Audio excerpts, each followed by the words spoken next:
tending to my grandfather. He's still in the hospital, but hopefully coming home in the next couple of days is the latest report. So we're very glad to hear that. Certainly appreciate all your prayers and kind words on his behalf. If you would open up your Bibles to Matthew chapter 18, that's where we're picking up this evening. Matthew chapter 18. And we looked in our last class at Matthew chapter 17, the Mount of Transfiguration, which is a very prominent moment in Jesus' life, but it is one that is hidden at this time. It is not the moment to fully reveal who he is. And if the Transfiguration doesn't fully reveal who he is, I don't know what does. It certainly would communicate that. And so he tells Peter, James, and John to keep that among themselves. And so we move on from that to another healing of the young man with the demon that the disciples were unable to cast out. We have another indication there of the need for their faith to grow. We've seen that all along. There are times where there's moments of great faith, like in chapter 16, the good confession that Peter makes. And then there's times where there's disappointing failures of faith. But in those disappointments, Jesus doesn't give up on them, but rather calls them to continue to press towards greater faith. Finally, we leave off that chapter with a question of the temple tax, and that brings us now into chapter 18. Chapter 18, we are looking at some aspects of the kingdom, looking at what makes greatness in the kingdom, as well as looking at some ideas about receiving people into the kingdom or rejecting them, as the case may be. There's some very familiar passages here in Matthew chapter 18 that we'll be looking at as we go along. As we begin at the very beginning of the chapters, the disciples come to Jesus and they have a question. And Lance, what is it that they want to know about? So the question is, what do the apostles want to know about the kingdom of heaven, and how does Jesus respond? The question that was being asked was, who then is greatest in the kingdom of heaven? This question was preceded by a discussion or argument among the disciples about which one of them was the greatest. Both Mark and Luke's Gospels account gives us this little extra detail about how the question came about. So knowing their hearts and what they were discussing, Jesus proceeded to respond and answer the question for them. Here's Jesus' response.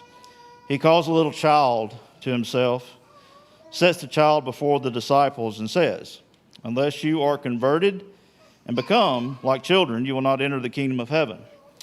So what is it about a little child that was the answer? Children are very humble. And Jesus uses the humbleness of a child to show his disciples how people must become to be the greatest in the kingdom of heaven.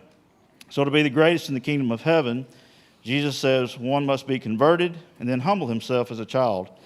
But Jesus does not stop there with the answer. He adds a little more information by saying, whoever receives one such child in my name receives me. And then he gives a stern warning to the disciples about these little ones. Jesus says, whoever causes one of these little ones who believes in me to stumble, it would be better for him to have a heavy millstone hung around his neck and be drowned in the depths of the sea. So Jesus provides the answer to their question, includes a warning to help them understand things a little more. Absolutely. Yeah, and so as you mentioned, the other Gospels do give us that extra bit of information, and that's certainly helpful. It is possible that we could just read through there without that information and glean what they're getting at. You know, when somebody says, who's going to be the greatest, it's usually not because they're wondering, is it going to be that guy over there? Because I really hope it's that guy over there.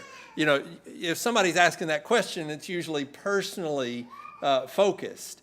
And so that certainly is the case with them. I do think that discussion of the child in response is interesting because we've already seen Jesus point to childishness. We've seen him compare his critics to children playing in the streets who are fickle in their complaints, where they complain one way about John the Baptist and then they complain another way about Jesus. And so there's there's qualities of a child that Jesus criticizes on the one hand, but then here he says, this is what you need to be like. I'd add another thing to that. That word that Lance brought up there, converted. What do you think a Jew would make of hearing that they must be converted? It wouldn't come across really well, I don't think. Now, his disciples are devoted to him and they would hear that. But how many Pharisees would hear that kind of instruction? That they need to be converted, that they need to be changed from what they are to something else. Their assumption would be that what we are is God's chosen people. There is no conversion necessary. And I would say that they are Jews. And they are people who have grown up knowing who God is. And yet conversion is a must. It is necessary. I think that's a good lesson for us, especially those of us who have, like many of these Jews, grown up hearing about God's word our whole life. That doesn't mean that a conversion's not necessary. Sometimes we feel like it's just like just a transition of official paperwork, right? I mean, we're basically already Christians, and we just got to, shift our name from one column to the other, get the asterisk by our name in the directory. But no, conversion. You've got to become something other than what you are. And so if there is no conversion, then there is no entrance into the kingdom of heaven. And of course, then the other thing about this, as far as the child, there is the humility. There is the aspect of a child that a child recognizes. He recognizes he's not the strongest, generally speaking, the strongest in the room. Right? He recognizes other people are more powerful. Mom and dad are more powerful. Everybody is basically more powerful than me. They get it. And Jesus says, you need to get it. You need to understand that. So they're wondering how to become great in the kingdom, who's going to be great. Jesus says the goal is down here, and greatness in the kingdom will be found in the opposite direction of where you're looking. Right? And that's in fact, the irony is, greatness will be found when you stop looking for greatness. Isn't that a difficulty? It's a paradox. And so, as Lance brought up there, he brings up not only that you must become like the little child, but then he talks about it on the receiving end. This is something that I think it's a thematic element in all of the Gospels. Matthew certainly brings it up several times. That is Jesus' interaction with actual children, not just, metaphorically speaking, but actual children. And as he engages with actual children, his responses are a chastisement very often to his apostles. And sometimes they're a chastisement to us because we can be very dismissive of children. Jesus takes the time and looks and sees value and sees something worthy of attention, something even that you can learn from looking at a little child. And so that openness, the humility, not only to be like a little child, but the humility to receive a little child. Over the years, as we have hosted various preachers in our homes, one of the things that's humorous to me is when a name will come up, somebody will bring up Larry Rouse's name came up the other day, and Emma said, "Oh, I remember when we played the Ladybug game with him."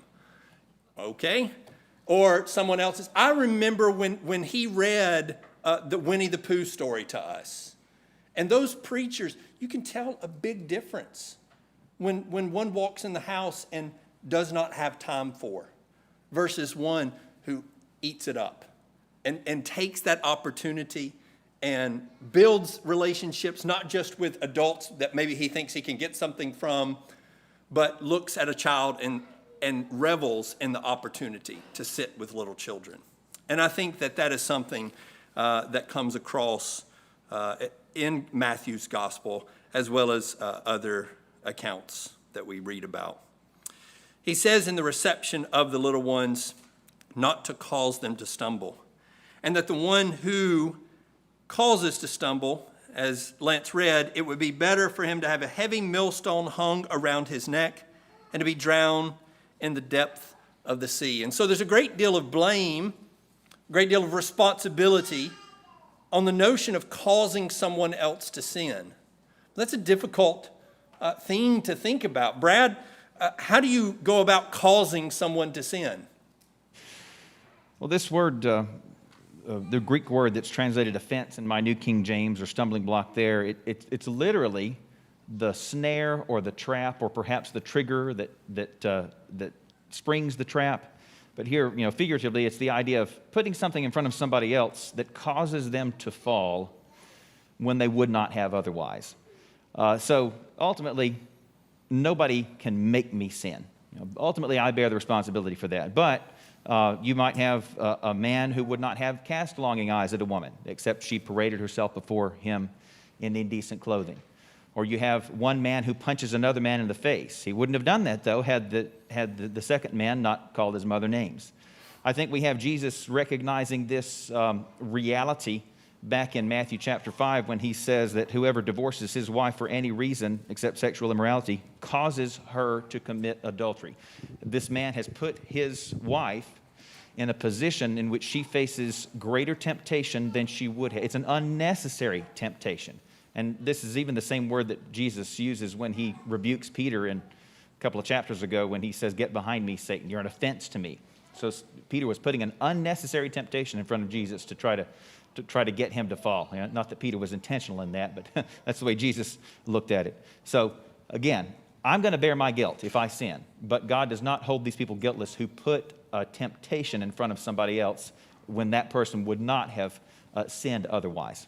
Yes, and I think that notion of I'm going to bear the guilt, but I think our society has a problem with that. So when someone engages in an activity that makes it more likely that someone else is going to sin, in our society very often we want to make a choice. Who is guilty?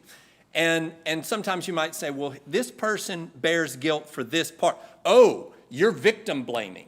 Or you're blaming this person and saying this person has no responsibility. There's blame to go around, right? I mean, I don't think I have to take it away from this person in order to give it to this person. More than one person can be responsible. And so I think sometimes that when someone engages in behavior, and especially with intent, but sometimes even without intent, we may set stumbling blocks before another. We may cause others to sin. And so there is going to be a level of blame that we have to take. I think with parents and children that this is the case, and especially as children grow on into adults, that parents can hamper and create a greater likelihood, can cause their children to sin. Their children will have to take responsibility for themselves. But their parents may also bear a great deal of that responsibility. It's not one or the other, right? And so both of those things can be true. And so he's saying here that God will place a tremendous responsibility, and especially as he speaks to the little ones. We're not talking about people who are mature, and it's not to say that causing someone mature to stumble is not an offense as well, but particularly as you go after innocence, as you go after the naive one, that there's a particular guilt and responsibility that I think Jesus presses here. Well, he goes even further with regards to that. Woe to the world because of its stumbling blocks. For it is inevitable that stumbling blocks come, but woe to that man through whom the stumbling block comes. I think of this in terms of people who put stumbling blocks and will say stuff like, well, if I don't provide it, somebody else will. Okay. It's almost as if Jesus says, I know, but you don't want to be the one. And I think I think even parents are like that. I've heard parents say things, whether it be, various sins of immorality or other at least poor judgment, if not worse, and they'll say, well, look, I just rather them make those bad decisions while I'm present. Like for me, I'm like, no, if they're going to make them, I hope that they know that they would never be able to do this in my presence. You know, that's what somebody told my mom one time. I just want my kids to feel comfortable telling me and engaging with me in their sinful activity. And Mom was like, I want them to be terrified that I would find out something like that. No, I don't want them to be comfortable with that. And so, yes, they may come. Maybe they will engage with that. But let it be in spite of every effort I make. Let it be not because I helped them and held their hand along the way while they engaged in that. He says, if your hand or foot causes you to stumble, cut it off and throw it from you. It is better for you to enter life crippled or lame than to have 2 hands or 2 feet and be cast into eternal fire. If your eye causes you to stumble, pluck it out and throw it from you. It is better for you to enter life with 1 eye than to have 2 eyes and be cast into fiery hell. See that you do not despise one of these little ones. For I say to you that their angels in heaven continually see the face of my Father who is in heaven. For the Son of Man has come to save that which was lost. The idea of the extreme language he uses here, going back and picking up that language that he used back in Matthew chapter 5. How far do you go in trying to keep from the stumbling? 2 extremes. You know, get whatever out of the way that might cause me or one of these little ones to go down that path. Well, then he tells a parable about how precious each one is. He says in verse 12, what do you think? If any man has 100 sheep and one of them is gone astray, does he not leave the 99 on the mountain and go and search for that which is straying? Matt, as you look at the parable in this particular context, who is it that is the lost sheep that's gone astray? In this particular context, both in the parable and in the chapter, it appears it is a sheep that has previously been with the shepherd. So it would be someone that has previously been, in our practical application, somebody that has been under the rule of God before and has chosen to leave that relationship. The whole chapter, in essence, points to that when it talks about how to get into the kingdom, the type of people that are in the kingdom, the dangers of making someone that is there stumble and fall out of that. And then after this, he's going to go on and talk about how to deal with brothers if somebody has a sin against you. So there seems to be that type of relationship there. So I would say it's dealing with somebody that has a relationship with God and has purposely strayed from that relationship with God. Right, and that's different from another place where we see the same parable being told. Jesus indicates it's the people of the world that he's talking about. I would make from that it applies in both cases, right? That God cares when it is one of his sheep who has been with the shepherd who's gone astray. God cares when it's somebody who has never come to the shepherd. And in both cases, he makes every effort and goes to great lengths to try to bring that little one back. And particularly, I think here, as we think about the type of one who's gone astray, he says in verse 14, so it is not the will of your Father who is in heaven that one of these little ones perish. Again, it's the idea of maybe not like an actual child, but a childlike character, a childlike figure, someone who is naive, someone who is maybe not regarded as important as the rest of the apostles, as the rest of the people. I think of John chapter 9, for instance, and this blind man. He would fall into this category, right? That if he goes astray, they think he's not a very important sheep. And that's the very one that Jesus is talking about here, the very kind of man that Jesus is talking about. I will go after that one. I will go after all of them. I don't care how small you think they are. They're all important to me. And so we need to have that mentality about our brethren. We need to never think in terms of, well, that one is unimportant. whether it be the language he uses here, whether it be the language in 1 Corinthians chapter 12, that we can say to no part of the body, I have no need of you. We need to feel that desire to maintain fellowship and to try to bring back. Well, then we come to verse 15, which is maybe one of the more familiar parts, certainly of this chapter, but maybe of Matthew in its entirety. He says, if your brother sins, go and show him his fault. What sort of sin is Jesus addressing here, Chris, based on the context? It seems to me that what we're transitioning to here is, as it says, if your brother sins against you, go and tell him his fault between you and him alone. So this is something that has happened between two individual Christians, and that person is directly going to go to that person and address that. It's not a corporate thing. It's between two individuals. Yes, and so I think there's a lot of importance there. If he sins against you, now the New American Standard would just say if he sins, but the additional aspect, even in the New American Standard, of go and show him his fault in private, there is that idea of it starting with two people. That we're not talking, and I think this is crucial, we're not talking about public sin. We have examples of that, right? We have the example in Galatians chapter 2 that Paul references, where Peter's sin is not only public, but is influencing others to sin as well. And therefore, Paul handles it publicly. And so that there is a need for that. Someone teaches something publicly, there needs to be a public correction of some sort. Now, that doesn't mean that you can't start privately, but I've seen so many times, like even in the broader religious world, somebody will write a book, and then somebody might comment and say, this was really terrible. Did you go and talk to them about it?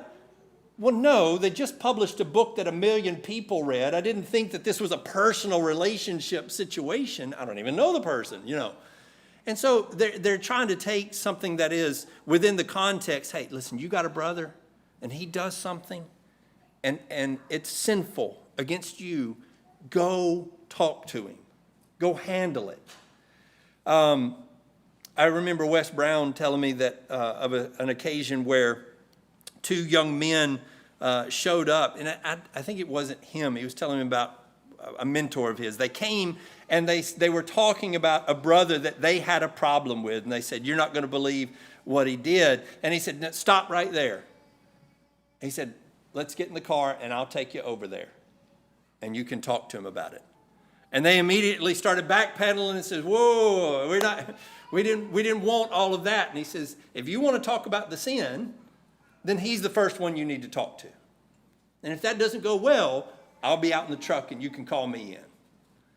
And it's such a simple process, and it shouldn't be that hard to implement. But the idea is you start as simple as the sin it is between me and this brother. Now, briefly, let me add in Matthew chapter 5, which is advice the other way around. If your brother has something against you, right? So here is if your brother has sinned against you, you have something against him, you go to him. In Matthew chapter 5, if you know that he has something against you, what do? You go, right? So under no circumstances do you get to say, there's a problem between me and my brother, but it's not my responsibility to go, right? So you get both ends. So you don't try to use these against the other and say, well, it's not my job because he's the one that actually did the wrong. Or it's not my job because he's the one that's got something against me. Either way, we've got very plain instruction from Jesus saying, you go and you handle that. So, David, I've already talked about this a little bit, obviously, but in going and talking to this man, that first step, what's the advantage of that first step and taking it that way? Well, the advantage of that is that, to me, the reason that you go is that you're expressing and that you have that deep care, that deep desire that that person has been made right, and you're trying everything that you can to bring that person back. And what really drives us to go to that person, other than Jesus specifically telling us here, is the love that we have for that individual, for that soul, and the desire that it is made right. And so Jesus doesn't put any stipulations on what's in verse 15. He says, if your brother sins against you, go. And it doesn't matter how big of a sin we feel that it happens to be between that person and us. We go there. We go there because we care, because we love that person, and we're seeking what's best for them. And because you handle it in private, if you win your brother back, then what's the advantage of that, having done that in private? Well, you've gained a much stronger relationship with that brother.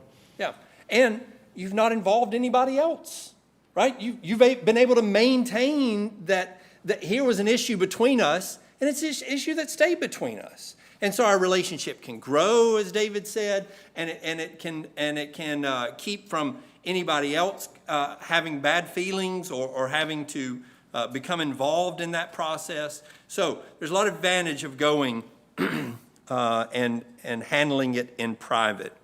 Well, after you go and you handle that in private, the next step is what, Sam, and why is the next step there?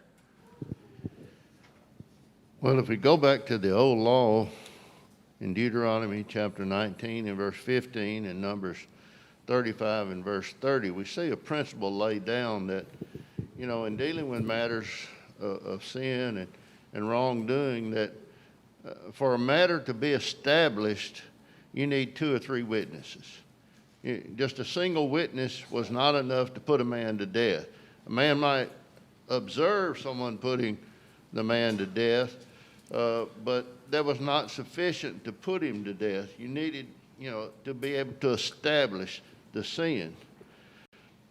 You've already alluded to it, but if someone comes to you and says, my brother sinned against me, would you come and go talk with him? Well, the first thing you need to do is establish, has he talked to that individual? And if he has not, then just like you said, Brother Brown did, you need to instruct them to go and talk to that person. But if he has talked to the person and he's not been successful in getting that person to make things right, then as a witness, it's your responsibility, I think, to determine when you do go, first of all, is sin involved? Sometimes a person may think they've been sinned against when in essence all they've done is had their feelings hurt. The sin's not been involved, so we need to determine if sin is involved. And if it is involved, then you, along with the person you're with and the other witness, if there are a couple of witnesses, you're to try to encourage that person who's in sin to make things right and to determine exactly what the circumstances are. How did this person sin against them? Because if you're not successful, then as a witness, you're going to be called upon, in the next step that's involved that we'll talk about in the next question, I believe it is. Yeah. But we're to try to encourage someone when we do go as a witness, not only to find out exactly what the matter is, but we're also to try to get that person to make things right. Yes, and just as you said, and I know you've probably been in these circumstances, it is to establish by the mouth of 2 or 3 witnesses. And it's not just so that you take the 2 or 3 witnesses so you can gang up on. It's, as you said, you're bringing witnesses, they're coming in from a different perspective, and maybe what those witnesses say is, hey, you have not been sinned against. I know you feel really bad, but that's not what happened here. And I get the idea that may be some of the exact situation or very similar situation in 1 Corinthians chapter 6. It was talking about taking brother to law.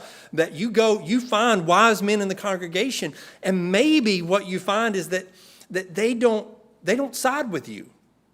And if your wise brothers in Christ don't side with you, maybe why not rather be defrauded Maybe you need to take this one on the chin because what you think has happened, maybe that's not accurate. And so if you can't raise up the 2 or 3 witnesses, well, then it kind of falls apart right there. It's not you go and you can't convince these 2 or 3 witnesses. Well, let me go see if I can convince the rest of the congregation. No. That's where it would fall. You see, it would fail right there.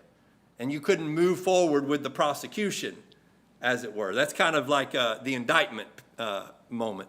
But the idea also is that maybe if 2 or 3 other people see it, that this person would say, well, this person, it's not just this person then. It's other people who think so as well. And what you hope is that additional influence, that additional pressure even brought to bear might cause somebody to rethink and maybe make some adjustments, make some changes, some repentance. Well, if that leads, if there is indeed sin, it is established by the mouth of 2 or 3 witnesses, but there is no response on the part of the one who has sinned, then what happens when we bring that before the congregation, as Jesus talks about, Rick? I wasn't real clear on what direction you wanted to take here, but back on Sam's point, this escalates at another level, gets more people involved, more people to determine the validity of the charge. If the charges are true, then it increases the peer pressure on the erring Christian. More people to encourage right behavior. Peer pressure is a good thing in this case. It increases the chance that someone with more, or even someone with the most influence on this person, might get involved. The erring Christian might not have as much care for the people that have already come to him, but there's somebody in the congregation, once they are made aware of the situation, might be able to influence in a way that the others could not. It's going to discourage other church members who might contemplate doing the same or other sins, and that's just getting to the leavening agent that's talked about in 1 Corinthians, I think.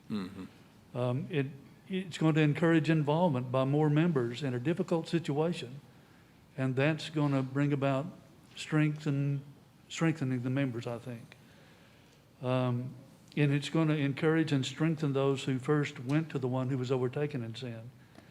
And it's likely going to cause more introspection and Bible study amongst members of the congregation, especially on the topics of the sin that has been being talked about, and of this passage and others that have to do with dealing with an erring Christian. And finally, if he refuses to listen to the church, it says, let him be to you as a Gentile and a tax collector. Yeah. And so that's the withdrawal process that we would see being counseled there. I think as we look at that idea, it's, again, the approach, you said escalation. I think that's a good word. We're escalating it. And here it's come to this point.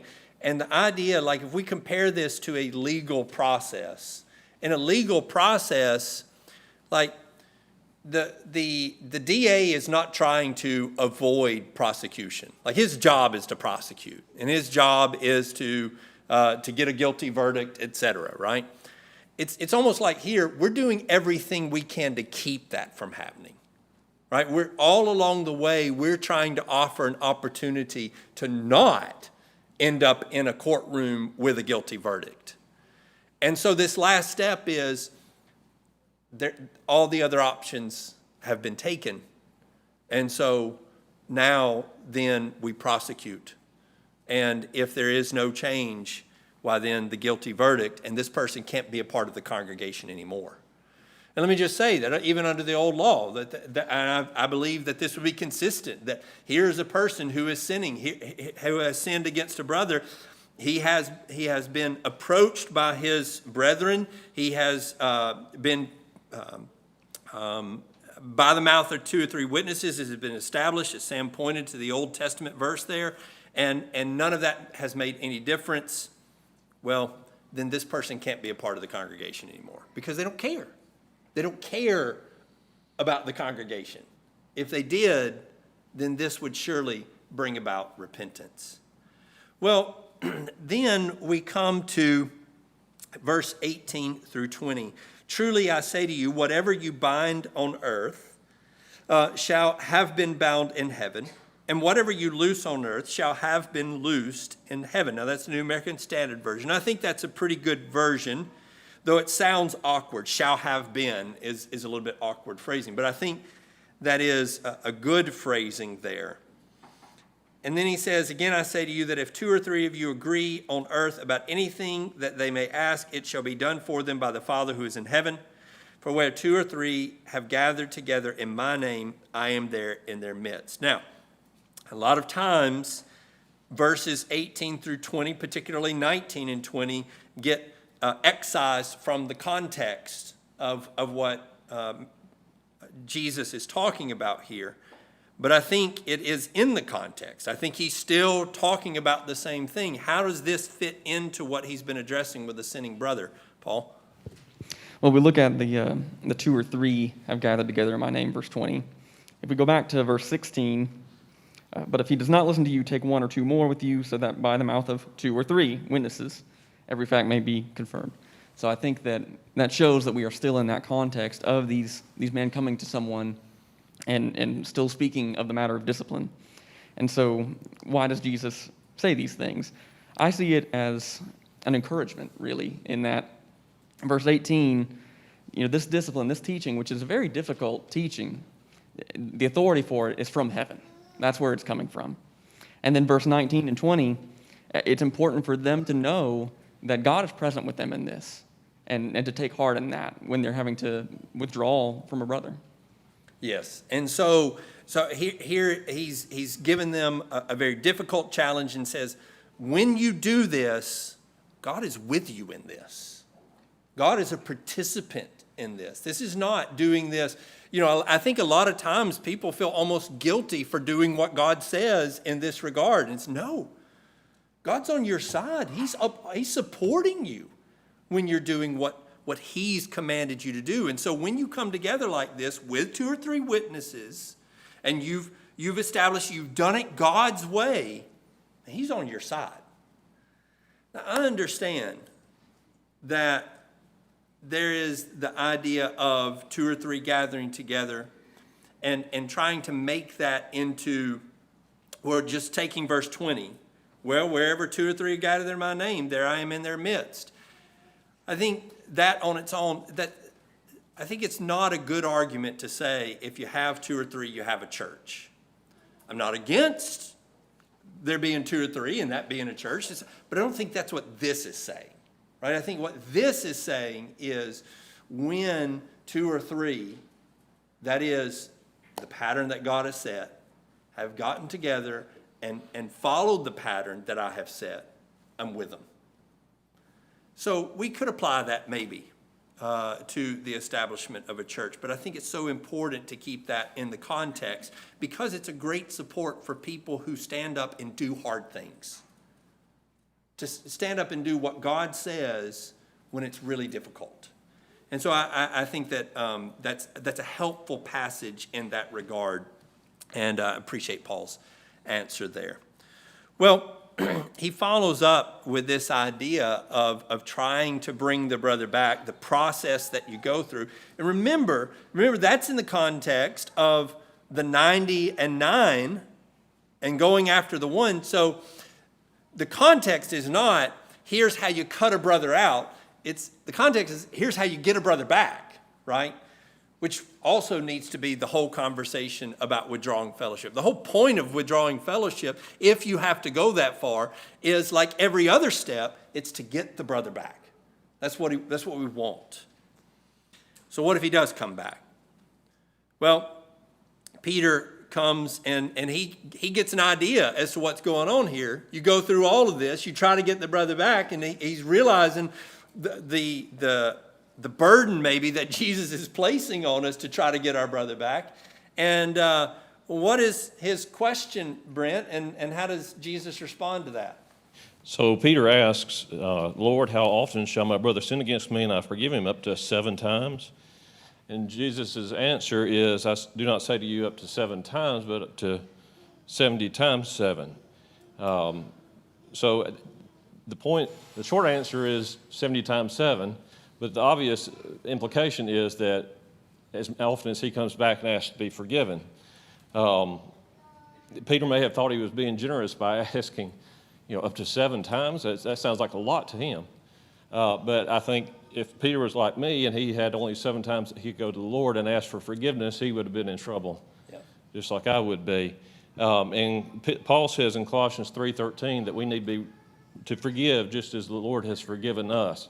So if we want to look like our Lord, we need to have an attitude of willingness to forgive as often as somebody comes to us and asks for that forgiveness. Yeah, and I like that. The short answer is 7 times 70, but don't get out your calculator and say, well, no, that's 490, so you got 489 times left.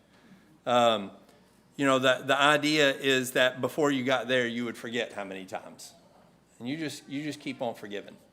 And so there is no point at which forgiveness is exhausted. I think this is it's a helpful thing for us to remember in regards to each other, in our acceptance of each other. But I think it's also a helpful thing to remember in regards to the one who's giving this instruction, because he's given it on the basis of who he is. And sometimes we need to be reminded that not only do we need to forgive others 7 times 70, but God is saying that on the basis of, I will do that. I have done that. And so we can have confidence that we serve a God who is willing to call us back, yes, 7 times 70. As many times as we come back, he will receive us. And so that's a very hopeful thing. But he goes on to give a parable. He says, for this reason, the kingdom of heaven may be compared to a king who wished to settle accounts with his slaves. The parable is laid out that one of his slaves owes him a tremendous amount. And so 10,000 talents, he says. And this is basically more than you could possibly pay back. That's the idea, right? Don't worry about calculating to detail. It's just more money than you're ever going to make in your life, okay? That's how much money he owes. And he prostrated himself, and he begged the king, have patience with me, and I will repay you everything. And the lord of that slave felt compassion and released him and forgave him the debt. That slave went out and found one of his fellow slaves who owed him 100 denarii. And he seized him and began to choke him, saying, pay back what you owe. So his fellow slave fell to the ground and began to plead with him, saying, have patience with me and I will repay you. I think Jesus purposefully uses that same language. But he was unwilling and went and threw him in prison until he should pay back what was owed. Seth, as we read through that parable, what's the point? What's the foundations for our forgiveness and the foundation for judgment if we don't forgive? Okay, I wasn't sure which way you were going with that. If we look at it as our being forgiving someone else, then our foundation is we are the servant who owed much. Yes. And we need to remember that, just as he said in verse 32. He said, I forgave you all that debt because you begged me. Should you not also have had compassion on your fellow servant, just as I had pity on you? And if it's looking at our being forgiven, his master was angry. And then in verse 35, he says, so my heavenly Father also will do to you if each of you from his heart does not forgive his brother his trespasses. And there's Matthew 5:7, where those who, blessed are the merciful, for they will be shown mercy. And then in the prayer in 6:12, forgive us our debts as we forgive our debtors. We must be willing to forgive if we want to be forgiven. Have you ever had a situation where your kids, they're frustrated at each other, you say, what's going on? And one of them says, he, and then they fill in the blank. And you just almost want to laugh at the offense. It's like, oh, he did that to you. Oh, I'm so sorry. That sounds so horrible. Let me tell you about my day. And I think that idea of comparison is one that is very important. We'll pick up there in our class. If David, I'll have you signed up for the next class for a question. And we'll pick up there. Let's have a brief word of prayer, and then we'll be dismissed.